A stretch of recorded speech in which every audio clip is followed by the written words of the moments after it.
السلام علیکم ورحمۃ اللہ وبرکاتہ۔ معزز ناظرین کو مسجد خدا احمدیہ کینیڈا کی طرف سے بہت بہت خوش آمدید۔ اس وقت ہم مسجد خدا احمدیہ کینیڈا کے سالانہ نیشنل اجتماع جو کہ 2023 میں منعقد ہو رہا ہے اس میں ہم موجود ہیں، اور اس وقت ہم اسٹوڈیو میں ہمارے ایک معزز مہمان کے ساتھ اس وقت موجود ہیں۔ تو ہمارے ساتھ آج ہیں مکرم و محترم ہادی علی چودھری صاحب، جو کہ بہت لمبے عرصے سے مربی سلسلہ کے طور پہ بھی خدمت سر انجام دے رہے ہیں، اپنے وقت میں بہت مختلف خدمات سر انجام دیں، اور اس وقت بطور نائب امیر کینیڈا خدمت دینے کی توفیق پا رہے ہیں۔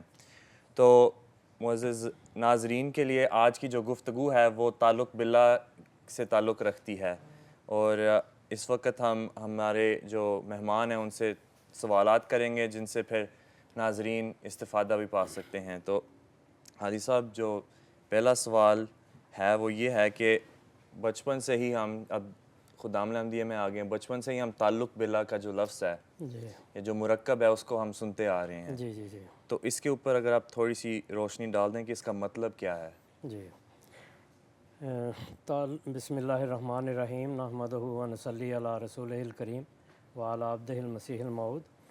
تعلق جو ہے نا، اس کا مادہ ہے عربی میں عین لام قاف، علقہ، خلق الانسان من علق، اور علق کہتے ہیں جو چیز چمٹ جائے اور اس کے ساتھ پوری طرح قائم ہو جائے، الگ نہ ہو، کیونکہ جب الگ ہوگی تو پھر وہ ساتھ الگ نہ رہا۔ بالکل۔ تو تعلق باللہ کا مطلب یہ بنتا ہے کہ خدا کے ساتھ چمٹ جانا، اس کے ساتھ ہو جانا اور وہ آپ کے ساتھ ہو جائے۔ تو یہ ساری زندگی کا ہے، اور اس کے لیے جو ایک ویو ہے، ایک منظر ہے، وہ ہم روز ہی اپنی زبان سے تو ادا کرتے ہیں مگر اس کی طرف توجہ نہیں دیتے ہیں، اور وہ یہ ہے کہ جب کوئی فوت ہوتا ہے تو ہم کہتے ہیں انا للہ و انا الیہ راجعون، کہ ہم خدا کے لیے ہیں، خدا سے ہیں، خدا کی طرف سے آئے ہیں اور اسی کی طرف واپس جانا ہے۔ تو درمیانے ہم ادھر ادھر کیوں ہو جاتے ہیں؟ تو جب کوئی فوت ہوتا ہے پھر ہم یہ بات تو کہہ دیتے ہیں، مگر وہ تعلق جو یعنی خدا سے ادھر سے آئے، وہ ایک رشتہ لے کر، ایک اس کے ساتھ بندھن باندھ کے اس کو ہم توڑ دیتے ہیں بعض اوقات، یا اوجھل ہو جاتا ہے ہم سے، اور جب مرنا ہے ادھر ہی جانا ہے، تو پھر ہم ہیں ہی جب خدا کے لیے اور خدا کے ساتھ ہیں اور اسی کی طرف جانا ہے، اسی کی طرف سے آئے، تو پھر یہ تعلق تو ہونا چاہیے۔ یہ ایک منطقی بات ہے، لاجیکل پوائنٹ ہے کہ سب کچھ اگر خدا کے ساتھ ہی ہے، اسی کے لیے ہے، اسی کی طرف جانا ہے، تو پھر حضرت مسیح علیہ السلام نے جیسا فرمایا نا کہ اس رخ کا دیکھنا ہی تو ہے اصل مدعا، جنت بھی ہے یہی کہ ملے یار آشنا، کیا زندگی کا ذوق اگر وہ نہیں ملا، لعنت ہے ایسے جیتنے پہ گر اس سے ہیں جدا۔ اور لعنت کا مفہوم مطلب بھی یہی ہے کہ اللہ سے الگ ہو جانا، تو الگ اور یہ دو آپس میں متضاد ہو جاتے ہیں۔ تو حضرت مسیح صلی اللہ علیہ وسلم نے بڑا خوبصورت یہ بتایا ہے کہ اگر خدا کے بغیر زندگی ہے تو وہ ایمپٹی ہے، وہ کسی سے یعنی اس کا لطف ہی نہیں رہتا، تو اس زندگی کا مزہ ہی کوئی نہیں اگر اس سے جدا ہے۔ تو اگر اس سے جدا ہیں تو یہ لعنت کا مفہوم اس میں آ جاتا ہے کہ ہم کسی اور کی گود میں ہیں، کسی اور کے تعلق میں چلے گئے ہیں۔ تو اس دنیا میں رہتے ہوئے اپنے سارے کام، اور عجیب بات ہے کہ اللہ تعالیٰ نے جو تعلیم رسول اللہ صلی اللہ علیہ وسلم کو دی، اس میں ہر کام جو نیچرل ہے، قدرتی ہے، انسان نے کرنا ہے، اس کو اللہ سے ہی باندھ دیا ہے۔ کھانا پینا، اٹھنا جاگنا، بچوں کے ساتھ، بڑوں کے ساتھ جو بھی تعلقات ہیں، کمانا، اس کو خرچ کرنا، اب اللہ کی رضا کے مطابق، اس کے بتائے ہوئے اصولوں کے مطابق اس دنیا میں کمائیں اور اسی کے مطابق خرچ کریں، تو یہ بھی اسی اللہ کے ساتھ تعلق کا بن جاتا ہے۔ تو اللہ ہر وقت ہمارے ساتھ، اس کا تصور ہونا چاہیے، اس کو مد نظر رکھنا چاہیے۔ صحیح، بالکل صحیح۔ جس طرح آپ نے چمٹنا جو ہے نا وہ چمٹا رہنا چاہیے۔ جی بالکل، اور یہ زندگی ہماری جو ہے اس کا مقصد ہی یہی ہے قرآن کریم کی روشنی میں کہ اللہ تعالیٰ کے ساتھ ایک طرح کا جڑنا ہے۔ اور جس طرح آپ نے کہا کہ جو الگ ہے، جب وہ اپنی یعنی جب بچہ پیدا ہو رہا ہوتا ہے تو اس کی دنیا تو ماں ہی ہوتی ہے، اور اگر وہ اس کے ساتھ چمٹ نہ جائے تو وہ پھر ضائع ہو جاتا ضائع ہے. ہو جاتا ہے. بالکل تو اسی طرح ہماری زندگی میں بھی یہی ہے کہ اگر ہم خدا تعالیٰ کے ساتھ چمٹ نہیں جائیں گے, تعلق نہیں بنائیں گے, بالکل. تو اس طرح ہماری پھر زندگی ضائع ہو جائے گی, اور پھر اس کا جو اس لیے ایک نتیجہ ہے. مومن کے لیے اللہ سے تعلق ضروری ہے, وہی اس کی زندگی ہے. بالکل جی بالکل. تو آج کل جو ہیں کافی جو لوگ اور دنیا داری میں پڑ گئے ہیں, تو اس وجہ سے بھی شاید لوگ خدا تعالیٰ سے دور ہو رہے ہیں. لیکن اس زمانے میں جو ہے وہ کون سی وجوہات ہیں جن کی وجہ سے لوگ پھر خدا تعالیٰ سے دور ہو رہے ہیں, وہ تعلق پیدا نہیں کر رہے, یا پھر اپنا جو مقصد پیدائش ہے کہ ہم نے خدا تعالیٰ سے ایک تعلق جوڑنا ہے, اس کو کیوں نہیں پہچان رہے؟ اس کی دو وجوہات میں سمجھتا ہوں کہ اگر کنسولیڈیٹ کریں اس ویو کو تو دو ویو بنتے ہیں. ایک یہ ہے کہ دنیا کے اٹریکشن ہے, ریس ہے یا ریس ہے آپ کہہ لیں, کہ ایک دوسرے سے آگے بڑھیں, پیسہ کمائیں, اور پھر کیا کھانا کیا ہے, وہی ہے, سونے کے لیے بستر ہے اور کھانے پینے کے لیے وہی.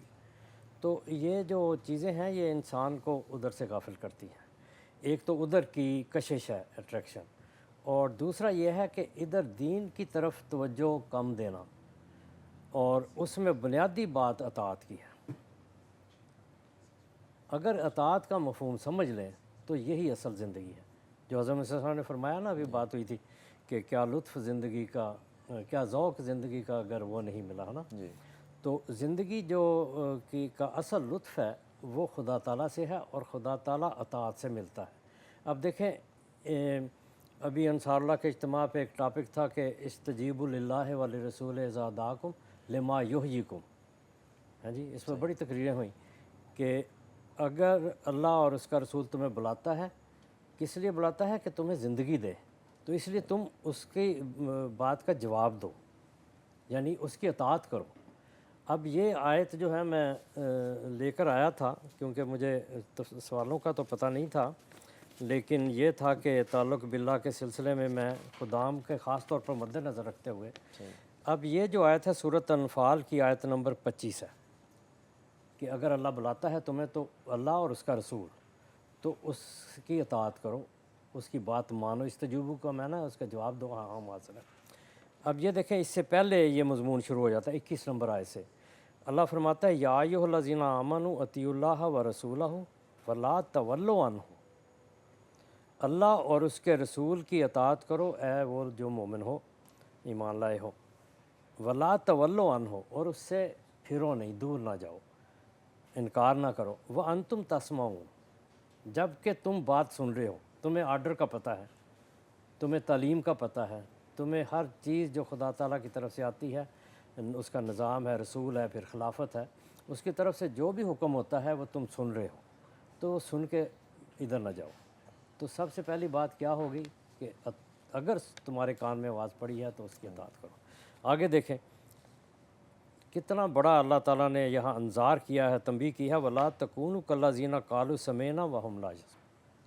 کہتے ہیں ہم آواز آ رہی ہے, ہم سن رہے ہیں, خطبہ بھی سن رہے ہیں, باقی مگر وہ سنتے نہیں, یعنی اس پر عمل نہیں کرتے, گویا کہ کان بند کر لیے ہیں. ان شر الدواب عند اللہ, یہ لوگ جو سنتے ہیں اور پھر اطاعت نہیں کرتے, اس کا جواب نہیں دیتے, یہ جانوروں میں سے سب سے بدتر ہے. یعنی سارے شعور اور اپنی ساری فیکلٹیز ان کی زندہ ہیں, ان کے ہوتے ہوئے بھی وہ اس کو سنتے نہیں. تو اللہ فرماتا ہے کہ یہ وہ ہیں جو گونگے اور بہرے ہیں, جو عقل بھی نہیں رکھتے. تو عقل کہاں سے آتی ہے؟ اطاعت کے ذریعے, اللہ اور اس کے رسول, ساری زندگی اس کی طرف سے آتی ہے. پھر فرمایا لو عالم اللہ فیہم خیرا لاسمعہم, یہ ایسے ہیں کہ پھر اللہ تعالیٰ بھی پرواہ نہیں کرتا.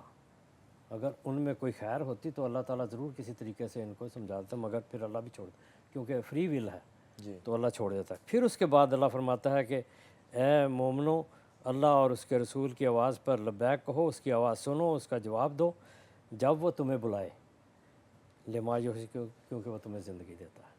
تو اس لیے آج کے زمانے میں دو پہلو جو میں نے بتائے, ایک ہے کہ دنیا اپنی طرف کھینچ رہی ہے, دوسرا یہ ہے کہ ہم اطاعت نہیں کرتے, سنی ہوئی بات کو انسنا کر دیتے ہیں.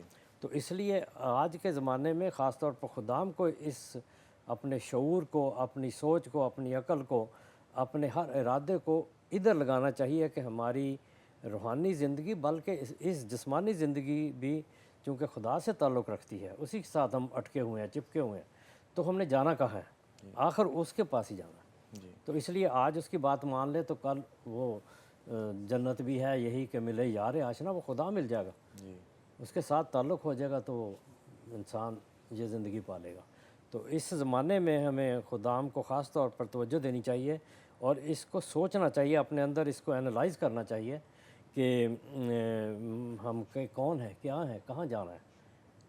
اور یہ ہمارے اوپر جو نظام ہے، جو بار بار ہم کہتے ہیں خلافت ہے اور اس کی اطاعت ہے، نظام ہے، تو وہ اس نظام خلافت کی ایک کڑی جو ہے وہ ہمیں یہ اطاعت کی طرف بلاتی ہے۔ تو جو سنتا ہے اور نہیں اس پہ عمل کرتا تو اللہ فرماتا ہے کہ وہ تو پھر جانوروں سے بدتر ہے۔ بالکل۔ اور تعلق بلا کے ضمن میں بھی یہ جو بات ہے کہ اللہ تعالیٰ ہمیں بلاتا ہے، تو ہر زمانے میں اللہ تعالیٰ اپنی طرف سے لوگوں کو یا منتخب کرتا گیا یا بھیجتا گیا ہے۔ جی آنسم کو، یعنی قرآن کریم میں تو خاص طور پہ آنسم کا ذکر ہے، لیکن آج کل ہماری خاص طور پہ ہمیں خلافت کی نعمت ہے جی جو ہمیں خدا تعالیٰ کی طرف بلا رہی ہے۔ اور چونکہ خلافت ایک ایسی الہی ایک انسٹیٹیوشن ہے، تو وہ بھی خدا تعالیٰ کے ساتھ پہلے سے جڑی ہوئی ہے۔ جی تو اگر ہم چاہتے ہیں کہ ہمارا تعلق خدا تعالیٰ کے ساتھ بنے، ہمیں بھی چاہیے کہ ہم خلافت کے ساتھ جڑیں۔ یہ جو ہے نا آپ نے بات کی، یہ بڑی ضروری ہے سمجھنے کے لیے کہ اللہ تعالیٰ کبھی بھی بغیر اپنے بندوں کے ہدایت نہیں دیتا۔ ہم جو ہر نماز میں اور دن میں 20 دفعہ اہدنا الصراط المستقیم کہتے ہیں، وہ اب اللہ تعالیٰ ہمیں آ کے بتائے گا، ہاں جی ہمیں تو الہام نہیں کرے گا، ہم نے اس سے وہ تعلق ہی نہیں بنایا اگر۔ تو اس لیے اللہ تعالیٰ فرماتا ہے وَلِكُلِّ قَوْمٍ ہاد، ہر قوم کے لیے ہم نے ایک رہنما دیا ہے، کوئی نہ کوئی رہنما دیا ہے۔ تو یہ اللہ بھیجتا ہے، وَلَقَدْ ضَلَّ قَبْلَهُمْ أَكْثَرُ الْأَوَّلِينَ وَلَقَدْ أَرْسَلْنَا فِيهِمْ مرسلین، کہ جب بھی پہلے لوگ گمراہ ہوئے ہم نے مرسل بھیجے ہیں، وہ ہدایت دیتے ہیں۔ تو اس لیے ہدایت کا سلسلہ ہمارے پاس تو وہ خلافت راشدہ ہے، اس کے بغیر ہم نہیں چل سکتے۔ بالکل۔ اس کے نیچے باقی نظام ہے، اس کی اطاعت کرنی ہے، لیکن ہدایت وہی دے گا۔ تو اس لیے اس کے ساتھ منسلک ہونا یہ ہماری زندگی ہے۔ استجیبوا للہ ولرسولہ اذا دعاکم لما یحییکم۔ بالکل تو یہ ہمیں خدام کو مد نظر رکھنا چاہیے کہ ہمیں رہنمائی وہیں سے ملے گی، اس کے علاوہ نہیں ملتی۔ اور ایک اور بات، جب یہ دعا ہم کرتے ہیں اہدنا الصراط المستقیم، اس سے پہلے ہم کیا کہتے ہیں؟ ایاک نعبد و ایاک نستعین، اللہ سے مدد مانگتے ہیں، لیکن اس سے پہلے ایک اقرار کرتے ہیں، کمٹمنٹ کرتے ہیں کہ ہم تیری ہی عبادت کرتے ہیں۔ اب نعبدوں میں ایک اس کا مادہ عین بے دال ہے، اور اس میں ایک تو عبادت آ گئی، تیری ہی عبادت، تیری پرستش کرتے ہیں، اور دوسرا عین بے دال عبد ہے، اس میں غلام ہونا ہے، عبدیت اسے کہتے ہیں۔ تو ایک غلام کیا کرتا ہے؟ وہ کبھی اپنے مالک کی نافرمانی نہیں کر سکتا، کیونکہ سورڈ ہے، جی وہ بکا ہوا ہے۔ بالکل تو نعبدوں میں یہ سبق ہے کہ جب ہم اقرار کرتے ہیں، ہم یہ بھی مد نظر رکھیں کہ ہم اللہ کے غلام ہیں، اس کے بھیجے ہوئے شخص کے غلام ہیں۔ تو جو وہ کہے گا ہم نافرمانی نہیں کر سکتے۔ اس کو اس طرح اگر اٹیچمنٹ ہم کر لیں خلافت کے ساتھ اور اس کے نظام کے ساتھ، تو ہم ایاک نعبد جو اقرار کرتے ہیں اس کو سچا ثابت کر رہے ہوں گے، اور اس کے نتیجے میں اللہ تعالیٰ ہدایت دے گا، لازمی بات ہے۔ تو یہ جو غلام ہونا ہے یہ انتہائی ضروری بات ہے۔ اور جو غلام ہوتا ہے بکا ہوا، تو بکتا کس طرح ہے؟ مومن کس طرح بکتا ہے؟ بیعت کا معنی بھی بکنا ہے۔ جی تو یہ وہ ایک ہی مضمون ہے جو ایاک نعبد سے چل کر اہدنا الصراط المستقیم، پھر آگے جو دروازہ کھلتا ہے انعام یافتہ لوگوں کے، تو وہ اللہ سے تعلق ہے۔ بالکل صحیح۔ تو یہ بہت گہری باتیں ہیں جو ہم روزانہ تلاوت کرتے ہیں مگر توجہ نہیں کرتے، اس طرف توجہ کرنی چاہیے۔ اور اس طرح جو ہماری باتیں ہمارے سامنے آ رہی ہیں، اس سے ایسے لگتا ہے جیسے تعلق بلا کا جو مضمون ہے وہ ہر چیز سے منسلک ہے، ہی ہر وہی، چیز ہر چیز میں ہماری، ہاں جی بالکل اسی طرح ہی ہے۔ اب جو ہمارا معاشرہ ہے، ہم پہلے بات کر رہے تھے کہ جو مادیت کی طرف رجحان جو ہے وہ بہت زیادہ ہے، مادی پرست ہو رہے ہیں لوگ۔ تو جو خدام ہیں، ہم آج کل کون سے وہ اقدامات اگر ہم ان کو استعمال کریں، ان کون سے ذرائع ہیں جن سے ہم خدا تعالیٰ سے پھر تعلق پیدا کر سکتے ہیں، وہ کیا ہیں؟ ایک تو اطاعت ہم نے پہلے ڈسکس کر لیا، اپنے آپ کو سپرد کر دیں، بیعت کی ہے نا تو بک گئے ہیں، جی قبض ہو گئے ہیں، غلام ہو گئے ہیں، تو لیکن خوشی کے ساتھ، رضا کی خاطر، اللہ تعالیٰ خوش ہو جائے، اس کا خلیفہ خوش ہو جائے تو لازمی ہے، یہ ایک بات ہے۔ دوسرا جو ہے سب سے بڑی بات جو ہے، ویسے تو میں یہ کہوں گا کہ حضرت مسلم موعود رضی اللہ عنہ کی جو کتاب ہے تقریر ہے تعلق باللہ، وہ انگلش میں ترجمہ بھی میرا خیال ہے اس کا ہوا، تو وہ پڑھنی چاہیے، ہاں جی، تو اس سے وہ راستے اور سارے جو اس کے ایونیوز ہیں وہ سارے حضرت صاحب نے بتائے ہوئے ہیں۔ لیکن ایک بنیادی بات ہے نماز، تو سب سے پہلی بات جو اللہ تعالیٰ پوچھے گا نماز کے بارے میں پوچھے تو کیا ہے، اقیم الصلاۃ لذکری، یہ ذکر جو ہے اللہ سے اٹیچ کرتا ہے، جس چیز سے آپ کو محبت ہو سارا دن آپ اس کا سوچتے ہیں، آپ نے کوئی پراپرٹی لینی ہے، آپ نے کوئی کاروبار کھولنا ہے، آپ سارا دن اس کو سوچتے رہتے ہیں، ہر اس کا جو سائیڈ ہے، اینگل ہے، اس کو آپ ڈسکس کرتے رہتے ہیں اپنے دماغ میں، تو اس طرح اللہ تو کہتا ہے کہ اگر مجھے یاد کرنا ہے تو اس کا ایک طریقہ ہے کہ نماز پڑھو، لیکن پھر حج کے تسلسل میں یا اس کے منظر میں فرمایا کہ اذا قضیتم الصلاۃ فاذکروا اللہ، پھر نماز ختم کرو پھر بھی اللہ کو یاد کرو، قیاماً و قعوداً و علی جنوبہم، اسی جگہ کہ کھڑے بھی ہر حالت میں اللہ کو یاد رکھو، تو یہ تعلق ہے جو قائم ہو جاتا ہے، تو اس لیے نماز کی پابندی جو ہے یہ بہت ضروری ہے، اس میں سستی بھی ہو جاتی ہے بعض اوقات، جیسا میں نے ابھی عرض کی کہ ہم روز دعا کرتے ہیں مگر نابودوں کا ہمیں پتہ نہیں ہم کیا کہہ رہے ہیں، کیا کمٹمنٹ کر رہے ہیں، اور پھر ساتھ یہ ہے کہ دعا مانگتے ہیں دینا، اللہ نے خود تو نہیں بتانا، اسی کی پیروی کرنی ہے، وہ ہدایت کا ذریعہ اللہ نے بنایا، وہ سورس ہے، تو اس طرح یہ نماز ہمیں بہت کچھ سکھاتی ہے، درود پڑھ لیتے ہیں، سارا کچھ کرتے ہیں، تو اس لیے خدام سے میں یہ درخواست کروں گا کہ ایک عہد کر کے اس اجتماع سے اٹھیں کہ ہم نے کچھ بھی ہو جائے ہم نے نماز نہیں چھوڑنی، 5 وقت جمع بھی ہو سکتی ہے بعض اوقات ہوتا ہے، لیکن نماز ضرور پڑھنی ہے، کتنے بھی تھکے ہوں، چلتے پھرتے، بعض اوقات سفر میں ایسا ہوتا ہے کہ نہیں پڑھ سکتے، چلتے ہوئے پڑھ لیں، تو نماز ضرور پڑھیں، کوئی نماز زندگی میں مس نہیں ہونی چاہیے، وہ نہیں چھوٹنی چاہیے۔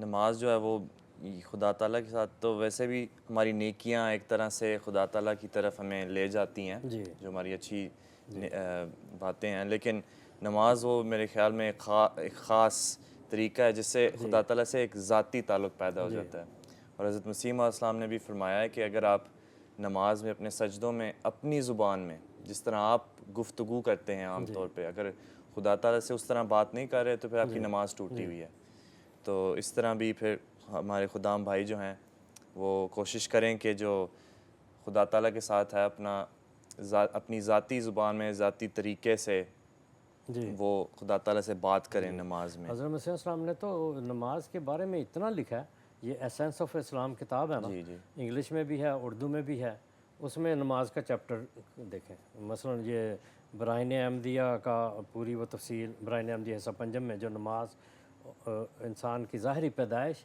اور نماز کے ذریعہ جو انسان پیدا ہوتا ہے، جی وہ اللہ سے تعلق اس کا کس طرح نماز بناتی ہے، وہ سارا کھول کے بیان کیا، تو یہ کتابیں بھی پڑھنی چاہیے، لیکن نماز بہرحال ایسی چیز ہے جو بنیاد ہے اللہ سے تعلق کی، جی بالکل اور یہ ہمارے خدام اور اطفال کو کبھی بھی مس نہیں کرنی چاہیے۔ بالکل جی بالکل۔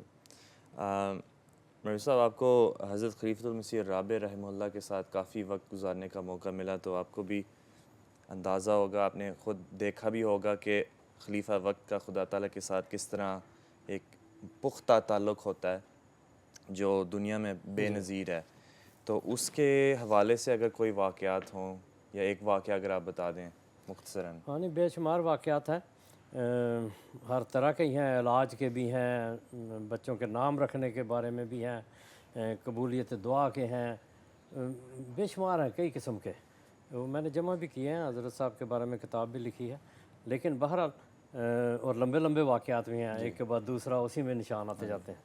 ایک میں بڑا مختصر، وہ ایک طرح سے بڑا تعجب والی بات ہے، ہمارے دوست ہیں یہاں پہ ہانسلو